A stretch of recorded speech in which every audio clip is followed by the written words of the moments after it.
Hey, what up, family? This is Doug Reed with the Let's Go Show.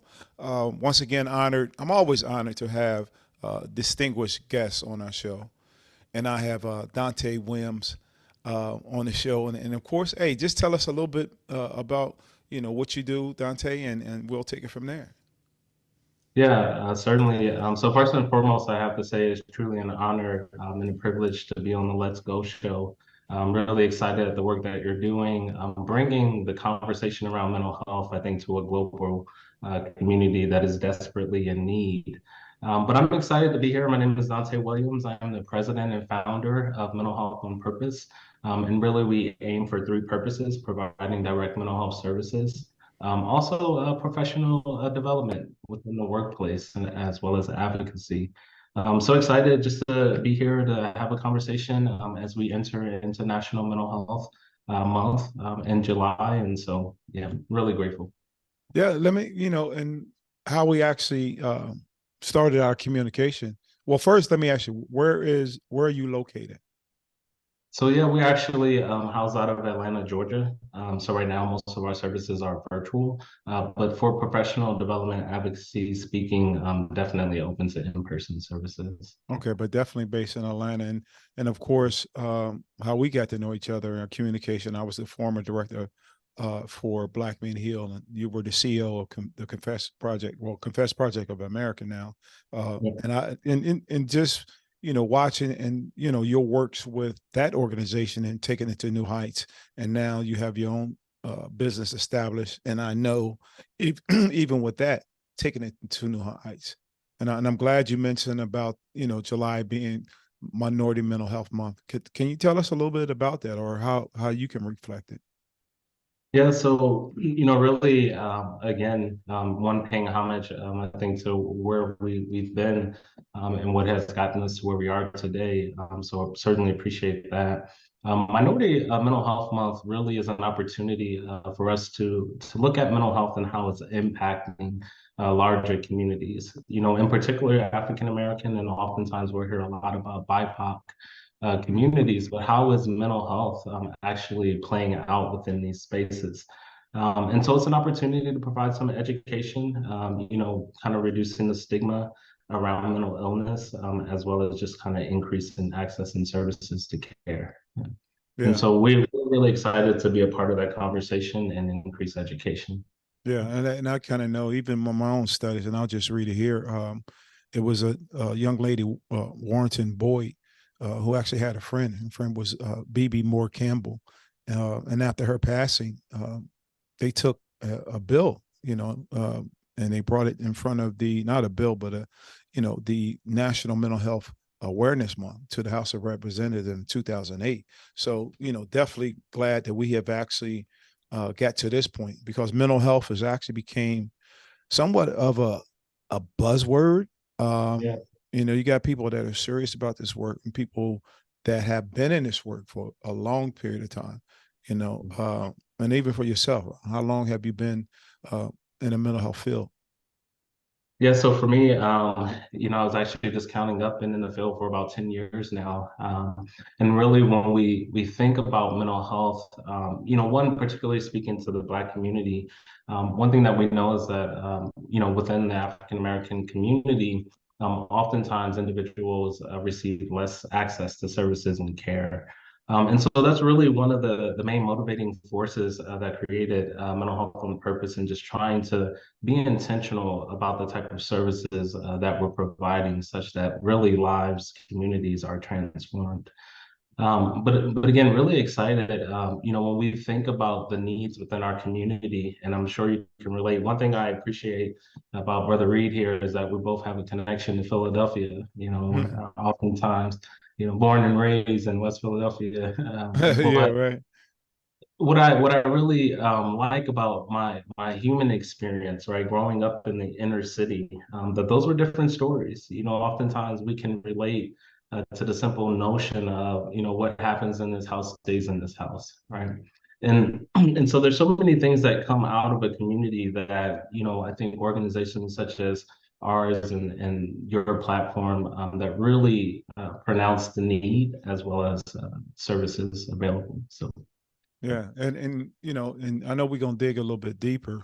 I know for me, I became a mental health advocate. I say probably maybe three years ago, 3 to 4. I say 3 years ago, but I think after we witnessed the death of George Floyd, uh, I think that brought another height to mental health. What was your thoughts around that? How do you feel about that? Yeah, certainly. I had an opportunity, speaking of the Confess Project, really to get out and go to Minneapolis, and just kind of be in that space, and kind of talk to some of the local community partners on just the impact that that had globally. Out of that, we saw a lot of policy changes and a lot of controversial, right? A lot of disagreements on how do we best care for mental health here within the United States. I'm excited to mention that Georgia leading the charge as we work to increase accessibility and just kind of remove some of those barriers that oftentimes prevent people that look like us from being a part of the global mental health conversation. Yeah, Interestingly for me, I actually didn't start out in counseling. I actually was a fisheries biologist and a research scientist with the USDA and went to one of the only agricultural high schools in Philadelphia, which was WB Saul at the time. But what that really did for me was it created an interest, right? And so oftentimes, just looking at the impacts of things from a research standpoint and just kind of having that mindset is something that I think that we uniquely bring to this process as well. yeah. Yeah. But, I mean that's and I find that with individuals I interview, and that's why I like to kind of dig into the person, uh, because a lot of people didn't start off in this mental health field. Yeah. It was it was something else, but actually understanding or getting I'll say somewhat of an awakening, or just realizing the disparities and the marginalization, got into it. But tell us a little bit about the young Dante. Yeah, yeah, certainly. Um, well, the first thing I like to share is that I did start out as that research scientist. I remember being in high school and they needed an extra person for the aquaculture club. And I said, well, I don't know what it is, but I'll give it a try. And became really engaged in Future Farmers of America and had an opportunity to go to Penn State and travel. And then landed a USDA scholarship where I did some research, all across the US.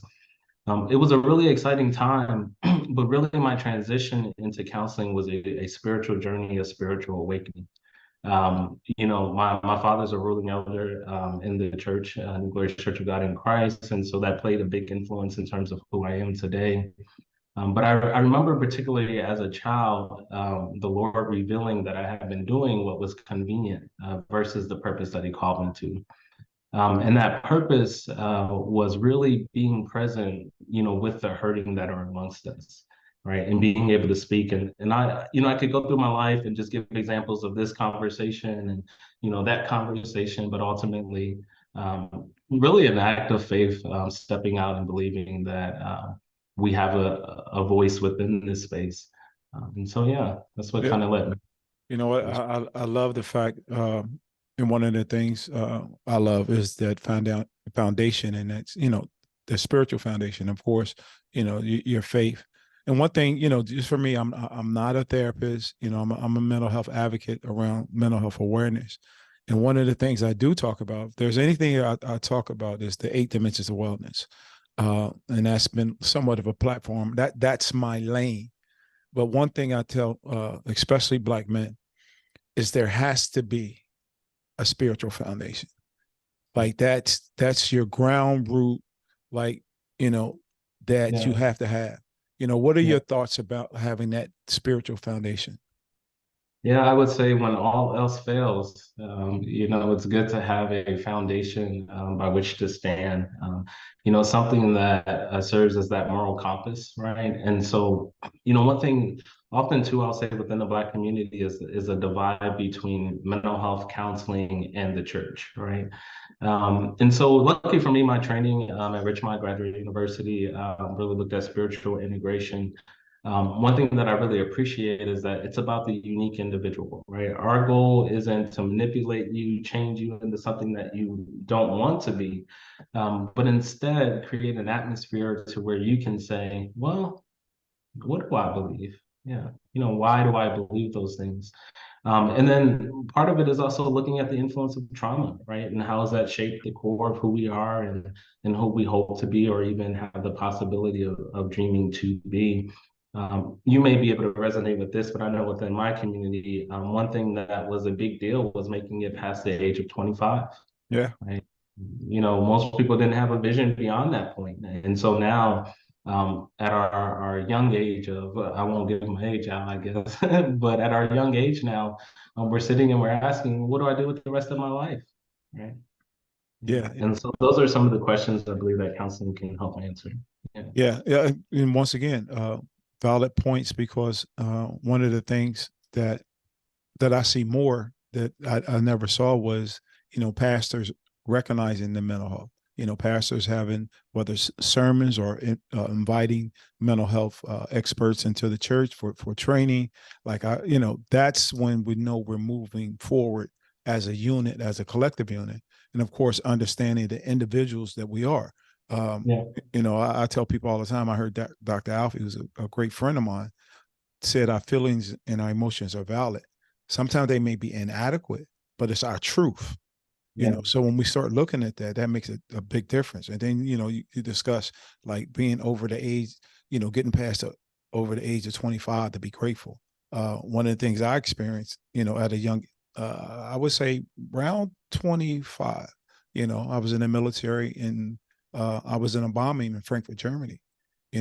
Those things, that was a traumatic event that significantly played a big part of, my post-traumatic stress, and, going through that. And of course, living in a marginalized community where I became desensitized to the things that were going on around me in reference to the drugs, the murders, all those things. But as we come out of this phase, and I really do think this is a good time, especially around mental health and what is bringing forward. And there's individuals like yourself that, especially as a Black therapist, as a Black psychologist, like there is a dying need for that. And of course, there's a way to actually make it a business as an entrepreneur, and of course, impact I'll say the community, but to impact the country. I mean, how do you feel about the role of a Black therapist or psychiatrist today? Yeah, absolutely. I'll share really quickly. For me, I think a Black male, not necessarily even in counseling spaces, but I would also say even in the research spaces. Mm. One day I realized that everyone was surprised that I was smart, right? And I Mm. remember for a moment taking that as a compliment, like, oh, okay, yeah, yeah, And then one day I asked, well, why is everyone so surprised? Right? But see, it's the little microaggressions, the things oftentimes that are misunderstood. When we operate in these spaces, I think one of the biggest challenges for males, Black, or within this space, is first believing that you have something worth saying.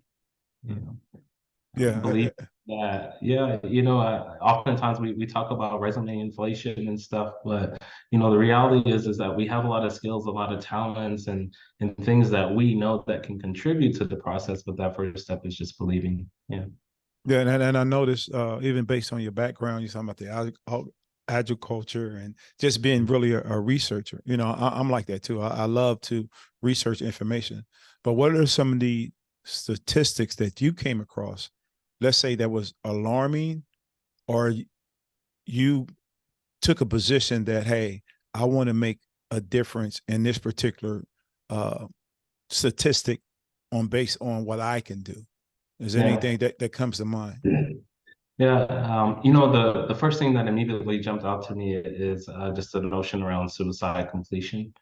Having had several conversations with individuals who are actively suicidal, even serving as a crisis responder on the veteran and military crisis line. For me, definitely being an advocate to believe that. I'm sorry, yeah, and because I want people to get this part. Yeah. Now you said you work with veterans. Mhm. Can you just slow down and repeat that title that you held? Because the only reason why I do that, especially now, we got the new 988 in reference to a crisis line. Even I've been part of an organization called Associate Foundation that said mental health is not mental illness is not a crime.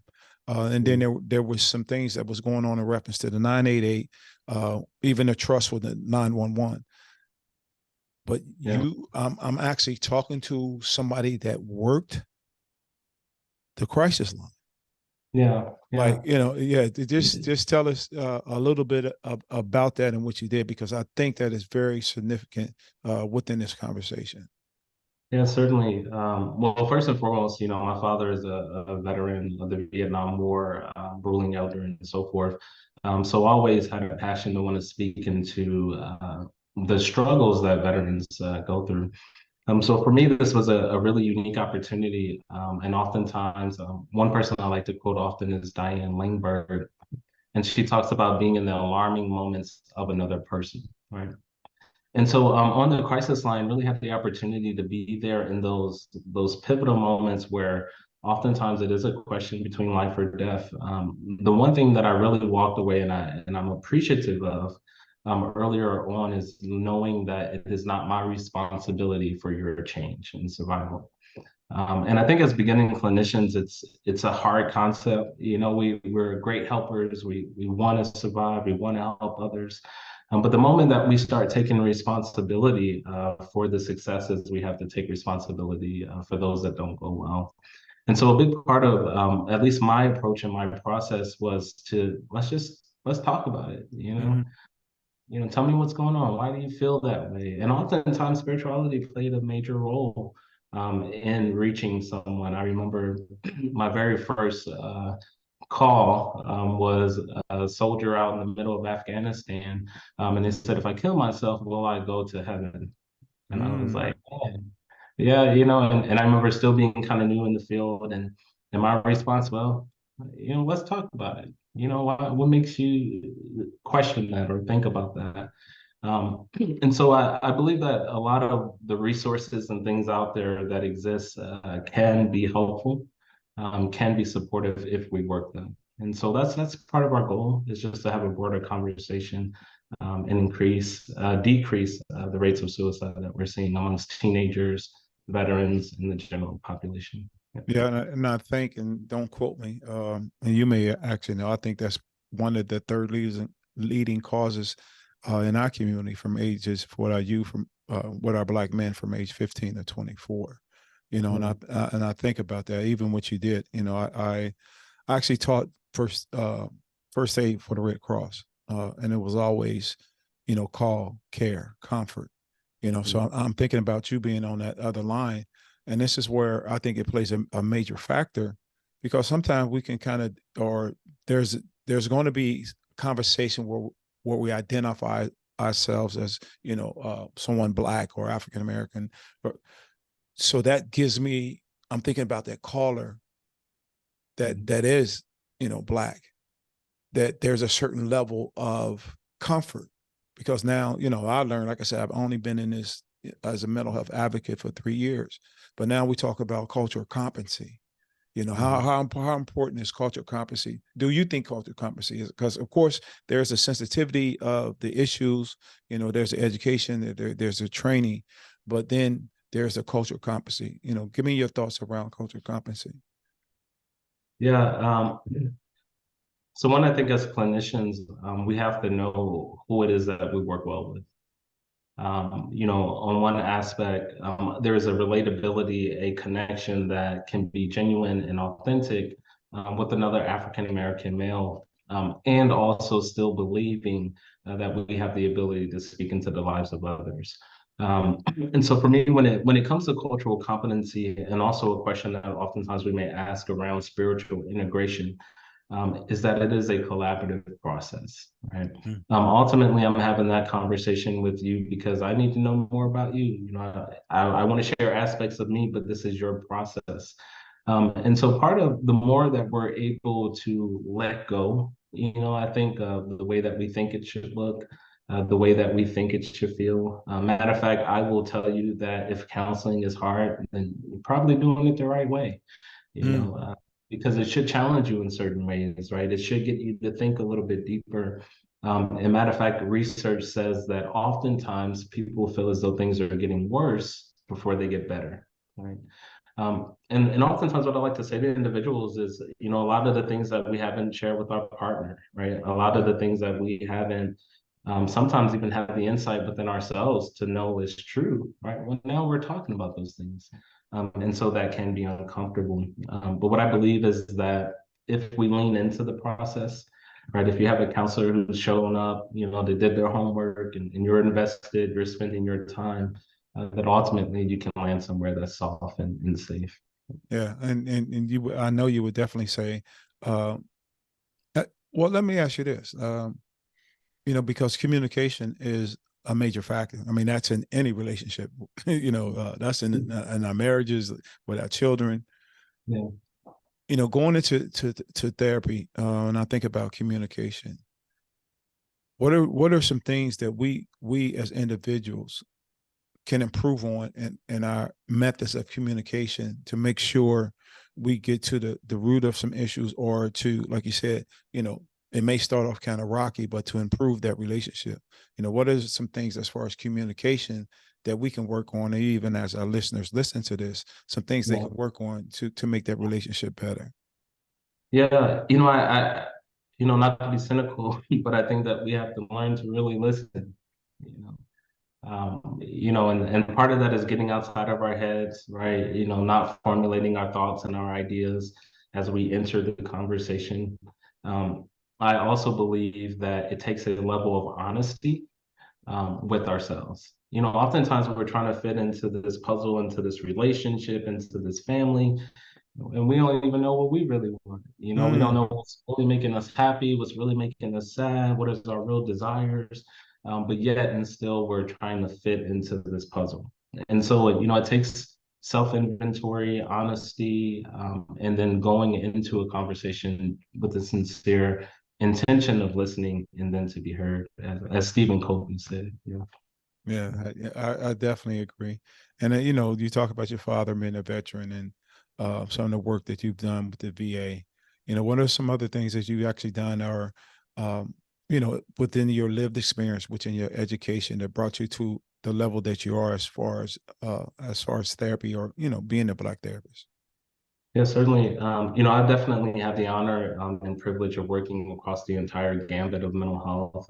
As mentioned, the crisis line, having been a clinical director for PHP, partial hospitalization, intensive outpatient programs, as well as inpatient. So I've really been honored and blessed to see the full gamut of mental health. And I think for that reason, it gives me a unique perspective to see what are some of the differences, what are some of the challenges, and ultimately, how do we create a program that's going to honor the individual where they are and where they hope to be.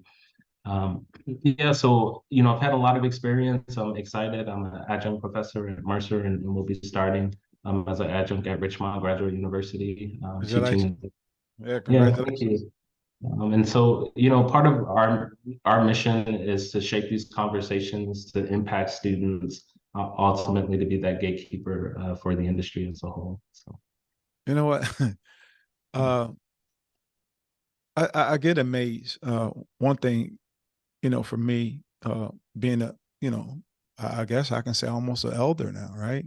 Um, One thing that I really enjoy is talking to younger generations, and then, of course, within this mental health field. And I just had that thought. I'm just going off the cuff here, because I've been in spaces, you know, Jay Burnett, well known within this field, Aaron Mueller, um, there's a guy, I can't remember, he was working with Shantae Doss with Silence is the Shame. And I was just thinking, like, wow, I would love to have all you guys in one room, Yeah, with all the ideas that you guys have, all the, I mean, from the education, from the lived experience, from the network, from the resources, yeah, and just create a movement, you know, because I mean, even on this podcast, I mean, actually, I'm over 25 episodes. Like, oh, I'm so excited, yeah, but I've had the pleasure of talking to some very significant Black men dealing with mental health or just in a community. yeah, And I don't know. Like I said, I'm just kind of going because I want to build a community, and that's when we think about mental health, we think about what's going on, and it's a community. And then as yeah, far as us being marginalized, especially as far as Black men, it's got to be safe, hmm and yeah, because if it's safe, and one of the hardest things to do, we talk about the communication, one of the hardest things to do is to get a Black man to actually express himself, to be yeah, vulnerable, to let those things, going back in the spiritual realm, not to carry all that weight on his shoulders, And to me, when God said that, what he was telling us, like, it doesn't belong to you, it's mine. So you have to give it to me. You have to trust me. yeah. So even as I say that, what are some of your thoughts as far as building, even what you do, like your work, how important is it for a client to come and have a conversation with you? How important is it for you to make him or her feel safe? Yeah, yeah. I want to just acknowledge that there is a lot of mistrust within our field, and as there should be, right? There were a lot of things that have taken place, but I'm glad that now we're having those conversations. Even as we talk about the Black community, mental health, integration, physical health, right, wellness, the 8 dimensions of wellness, there has to be an acceptance of our history, right, the trauma, so that we can ultimately move forward. And that's a hard conversation, when we think about generational divides, right? That's a hard conversation where our elders were used to one way, and now we got these young people trying to tell us new ways. But what I believe is necessary is that we continue to have conversations like this. Speaking similar to, I think, to your vision. What does it look like to get around the table, have a conversation, and just kind of iron it out? Either way, I think that there are a lot of different ways ultimately to get there, but we just have to recognize that we can do it together. Yeah. Yeah. So I mean, and tell us more about what you're doing, because I I'm guessing. So I'm gonna take a guess. I can only guess what you're doing as far as your organization, what you're doing. How important is those statistics and that research and what you're doing? Yeah, absolutely. That's how you get the grant funding, and that's how so statistic and research is so important. One of the things that we're doing is partnering with the Social Media Research Institute to look at like the impacts of social media on mental illness and wellness. I'm also a doctoral student at Mercer University, so just pushing to get that done as well. But it's important that we understand the statistics, because ultimately it's how we measure our impact. And so, things like you're mentioning, the 8 dimensions of wellness, how are we integrating that? How are we training? A big part of what we do is that professional development in the workplace. Let's have these hard conversations. And so we're always considering our metrics, if that makes sense. Yeah. Yeah, yeah. And let me ask you, even because I think, when we get this boom with social media, um, of course, I mean, as you said, and actually what's taking place and the effects, because I remember when it, first, went into this, we talking about social media and uh, what was it, MySpace, and back now I'm going way back, Yeah, but yeah, I don't think and maybe, well, it had to be some. I mean, that's why we have Meta, uh, that realized the effects or how it was going to play out. Because for a lot of people, I don't think we saw how Mhm. big this was, the influence on it. I mean, we got major corporations that are advertising through social media, or, even for like me, I got a podcast. Even for me, when I started this podcast to now, I've seen even another shift of people getting into podcasts. You got Yeah. athletes and celebrities got podcasts. You got doctors and lawyers. I mean, from all walks of life, people are doing podcasts because, one, I think, of course, we want our voices heard. For me, it's more about leaving a legacy because, I was just on another podcast. We're not leaving the cassette tape and the 8-track tapes behind for people to listen to about our generation. But what is your thoughts around? Well, let me ask you this: did you think social media was going to be this big? And then the second part of that, what are some of the issues, as you say, with social media, and the impact that it has on our communities? Yeah. Well, I'm going to tell you, I remember being impressed by Bluetooth. And I remember, like, man, how does it connect from the phone to the ear? And that was a big deal for me. But I also remember, the beginning of kind of social media and how that played a role for me when I was in high school, and the connectivity that we saw through that. I think that someone out there may have guessed how big and the impact social media would have eventually. But I think, unfortunately, we've been behind the conversation as well. And so, unfortunately, now we're starting to see the impacts of it without the guardrails, and that's taking tolls on communities, on our experiences. But just like with any tool, I also think that it can be utilized in a way that is appropriate. Full disclosure, when I'm looking for the best type of chopsticks to purchase, I can Google it real fast and know that over the next week, right, I'm going to get a bunch of inundation on hopefully good quality stuff. So it's all about finding the balance, right? Getting back to the sense of normalcy, traditions.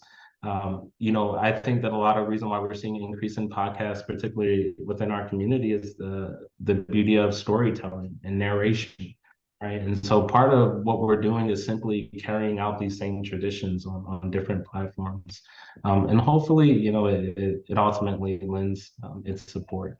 Yeah. And let me ask you, just give us a few things in regards to social media. Give us some positive things about it that you see are Yeah. positive, and then give us some negative things that you see how it's affecting, um, affecting people. Yes, certainly. So I think from a positive standpoint, it allows us to connect. Oftentimes, we're not able to connect with our great aunt who lives in Arizona, but hey, we can connect. We can see what they're doing, right? Be informed.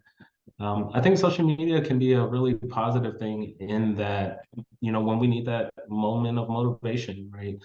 It can serve to give us that platform or hear the encouraging stories, and Tyler Perry here in Atlanta looking at purchasing BT, right? So it can be a major contributing factor to improving our mood. It's just that when we overutilizes, abuses it, and it begins to shape and transform our ideas, that it becomes maybe an issue. And so what we're seeing is a lot of low self-esteem, right? We're seeing a lot of increased suicidality, comparison, eating disorders is also a really big thing that we're noticing through the influence of social media. And so it's a powerful tool that we have to put some guardrails around, but ultimately I can see it being helpful in healing, in the process of healing as well. So Yeah, I definitely like the way you said it, to put some guardrails around it. Uh, yeah, because we talking about guarding our hearts, we talking about guarding our minds, and yeah, we need that kind of regulation because, when we look at, I remember before, and like you said, you click on Google searching for one thing, and that all week, it's amazing how that happens. Like, yeah, but yeah, beforehand we didn't have, it wasn't doing that. It was, well, if you click on something negative, let's say the violence or the crimes or the fights or whatever, well, that's what it's going to feed you, and that's that negative impact that it, can actually have on us over a long period of time. And what are some other things as far as what you're doing like right now that you would want us to know, to keep an eye out for? Yeah, so actually, this Saturday, I'm going to be speaking on the topic of social media and just Mm, awareness. Through our partners with the Social Media Research Institute, we're looking at social media first aid and how to kind of put some of those guardrails in place that we're talking about. One thing I do want to just note is that social media very easily can fall in the realms of addiction. And mm, so right now they're trying to parse that out through research and hopefully, through studies. But it is important that one, now we're conscious, we're aware of it, and ultimately that we utilize it effectively. So. wow. So, well, two things. One, can you tell us more about uh, what that social media first aid? What does that look like? Yeah, so within the mental health field, we heard a lot about mental health first aid, gearing it towards different populations, and so what social media first aid really is doing is going into these spaces and training. It can be a company, an organization, it can be an individual, right? A parent interested in knowing more about how to put those particular guardrails around, and so that's the focus is how do we triage the impacts of social media so that ultimately it doesn't, get out of capacity or out of our particular control. So I'm excited that as we continue our partnership, we'll be able to do some of those trainings and provide that as well. So. Nice, nice. And now, uh, because wow, now I'm thinking if I'm addicted, because and I say that, especially, I'm considered a digital creator now, you know, Yeah. but one of the things that we do, and you can schedule your posts, or sometimes I'll schedule, sometimes I don't, but and I look at, with the iPhone and probably other phones, it lets you know how much time you spent on the phone that day. Uh, Yeah. so now I'm spending a lot of time on the phone because, I'm posting maybe 3, 4 times a day. Mhm. Uh, Now that I'm posting 3, 4 times a day, that means I'm on there. And then, of course, when you're on there, you get consumed with, you click on something. It's like, oh, yeah, that's right. Let me check this out. So now my mind is wandering off to something else. And then, of course, now I'm on there, and then, I'm looking at reels, and I'm going to Facebook, and it says, oh, you're doing great. Create Yeah. another reel. You know what I mean? Yeah. It's like, oh Yeah. my God. So in that period of time, now you're totally consumed. Mhm. Um, you know, a 15-minute, let's say, post turns Yeah. into a couple hours. Yeah, let me say this too. I think it's important for all of those that are listening. As a mental health counselor, and we all know the WebMD trap, right? We start reading and then we get more into our diagnosis. So within the mental health field, in order for there to be a diagnosis, right, major depression, generalized anxiety, the ones that we're familiar with, really one of two criteria need to be met. And so if you think I got an issue, I just want you to frame it in the context of these two things. Mm-hmm. So the first one being, is what I'm doing or experiencing causing me distress, right? At the end of the day, if I enjoy what I do and like life is great and I'm not depressed, I'm not anxious, right? I'm functioning, right? Then maybe it's not a disorder, right? That's important. So one, is it causing me distress? And then the second one is going to be, is it impairing my functioning, my ability to function? So how is it impacting my ability to go to work, right? How is it impacting my ability to go to school? How is it impacting my relationships, right, socially? And so if any of those core areas are impacted, okay, well, now it may be time to see a counselor, right?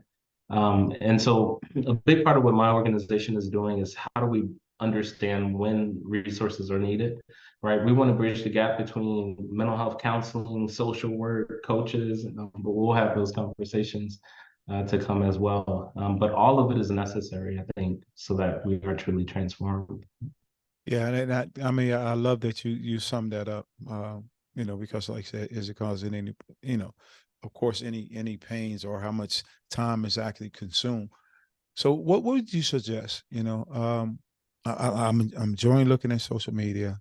It's not causing me any stress, Mhm. but hey, I'm a full time employee. And now everywhere you go, I remember times, you couldn't have a cell phone on your job, whether you were working security or whether you were working corporate America, you can't be sitting in a board meeting and constantly looking at well, they probably do now, constantly looking at your phone.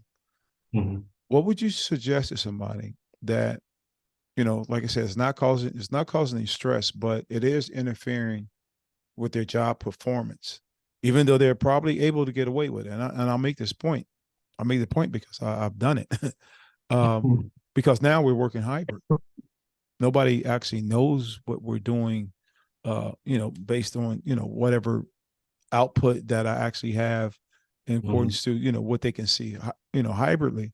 But the other part is it is affecting my job. And I say it's affecting my job because I'm spending a lot of time looking at social media rather than carrying out my performance. What would you Yeah. suggest to a person that's actually going or having those kind of issues? Yeah, so there are different assessment tools that counselors may use just to get a better sense of the true nature if addiction is there. One that is familiar is the cage method. Are you able to put it down and walk away, right? Or is it that urge to want to get back in? And have you attempted to stop in the past unsuccessfully, right? I tried to do it, but I didn't. And or do other people around you say that you need to stop, right? If the wife is waking up and like, hey, you're on the phone too much and it's starting to cause issues, right? So then maybe that is a barrier, right? And then lastly, I would just say, ultimately, going to a counselor to really iron out, like, is this what I wanted to be in my life? And if not, what do I want to do differently? And so, mental health, coaching, social work, these are all platforms that kind of ultimately help you create the best life that you desire for yourself. And hopefully we don't tread on a few people along the way. Yeah. Yeah, great advice. I love it. So Yeah. tell us, what's next? What's your plans for the future? What do you envision for yourself? What do you envision for your family? Of course, what do you envision for your business? Yeah, certainly. Well, really excited. One as we kind of hit the ground running. Each day we're adding new members to our teams, looking at impacting and having conversations and advocacy around mental health. So really excited, just from a business standpoint, while also being the service for the individuals that need that emotional support, and so forth. Um, so, really excited just to kind of be a part of the conversation, taking clients also individually, for those individuals who want more of a one-on-one type based attention. But ultimately excited as we work to really build a center here in Atlanta that will service all individuals and communities. And so we have a long road ahead of us, but we're really passionate, we're on fire, and believe that we can do something to make a difference. Yeah. I love it, and of course, any way that that I can help. As they say, I don't know. I'm a. They used to say I'm a phone call away, but I'll say Yeah. I'm a text away. Yeah, Uh, yeah, but tell us more as far as how do we keep track of as far as what you're doing, whether it's through your website or social media. yeah, certainly. So do check out our website, mentalhealthonpurpose.com. Also, I'm on psychology today as well. Dontay Williams, Dontay, spelled a little bit differently. But I just want to say thank you for this opportunity to be on this platform to reach your audience.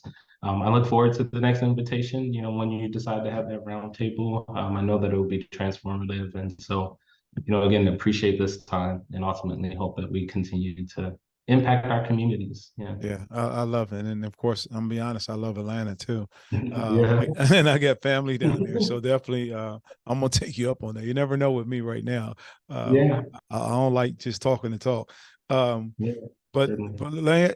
before you go, like what is something that you would want to tell our listening audience? I always call it words of wisdom.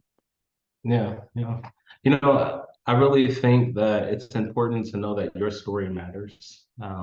It's important to understand that your experiences, life events, they all play a factor in who shows up today. This year, I want to encourage no matter what it is, do something, right? If it's joining that yoga class, if it's starting those counseling sessions, getting that coach to move you to the next phase of your business or life expectancies. But we have to do something. And so I'm encouraged if anyone either goes out and buy a Fidget toy and just spend it a little bit, but whatever it takes, let's be intentional about our mental health ultimately. Yeah.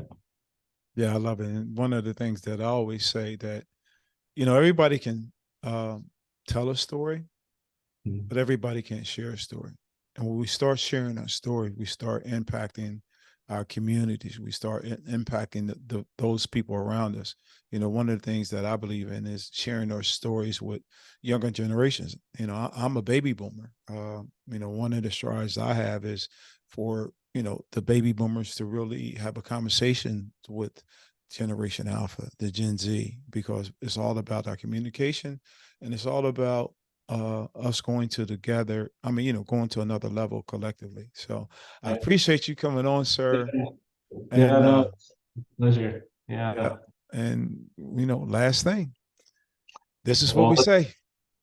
yeah, look, I'm gonna say let's go, right? Yeah, And I'm excited, so yeah, ready to take it to the next level. Yeah. yeah. And that's what I say. I say, well, you know what I say? Let's go, baby. Peace. All I'm right. out.